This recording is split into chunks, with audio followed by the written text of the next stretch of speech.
강지윤은 어린 시절 아파트 화재 사고로 아버지를 잃은 아픈 기억을 가지고 있었습니다. 그날 이후 불길과 소방차 소리는 그녀에게 트라우마로 남아 있었습니다. 그런데 유은호 또한 소방차 소리를 듣고 순간적으로 패닉 상태에 빠졌습니다. 마치 그 소리가 과거의 기억을 되살리는 듯 했습니다. 강지윤이 겪은 그 사고와 유은호가 어떤 관련이 있는 것은 아닐까 의심이 들었습니다.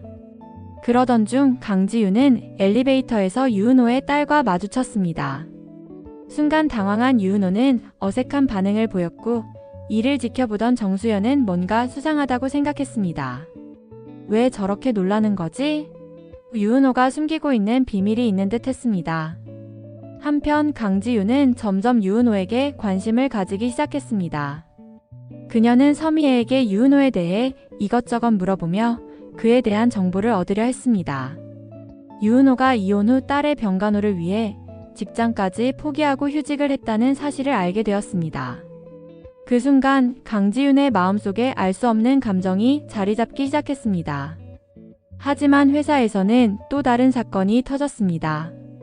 클라이언트는 명품 감별사로 추천받은 조영숙을 탐탁지 않아 했습니다. 경력도 제대로 검증되지 않은 사람에게 감별을 맡길 수 있을까요? 라며 불만을 토로했습니다. 그러던 중 디럭스라인에서 판매한 가방이 가품이라는 기사가 보도되었고 회사는 큰 위기에 처하게 되었습니다. 그때 조영숙이 직접 나서 가방을 감정하며 단호하게 말했습니다. 이건 정품입니다. 하지만 대표는 그녀의 판단을 신뢰하지 않았고 결국 조영숙은 큰 상처를 받았습니다. 하지만 며칠 후 본사에서 해당 가방이 정품이라는 공식 발표를 하면서 상황이 반전되었습니다. 회사는 명예를 되찾았고 조영숙 역시 자신의 실력을 인정받게 되었습니다. 그러나 이 사건으로 인해 가장 심기가 불편해진 사람은 김혜진이었습니다. 그녀는 본을 사귀지 못한 채 씁쓸한 표정을 지었습니다. 그런 와중에 유은호와 강지윤은 점점 더 가까워지고 있었습니다. 그러던 어느 날 유은호는 딸 별이가 다쳤다는 소식을 듣고 병원으로 달려갔습니다. 그런데 별이를 돌보고 있던 사람이 강지윤이었습니다. 더욱 놀라운 사실은 딸이 책방에서 만났다는 멋진 언니가 바로 강지윤이었다는 점이었습니다. 서로의 인생에 조금씩 깊숙이 스며들기 시작한 두 사람. 하지만 이를 못마땅하게 여기는 사람이 있었습니다.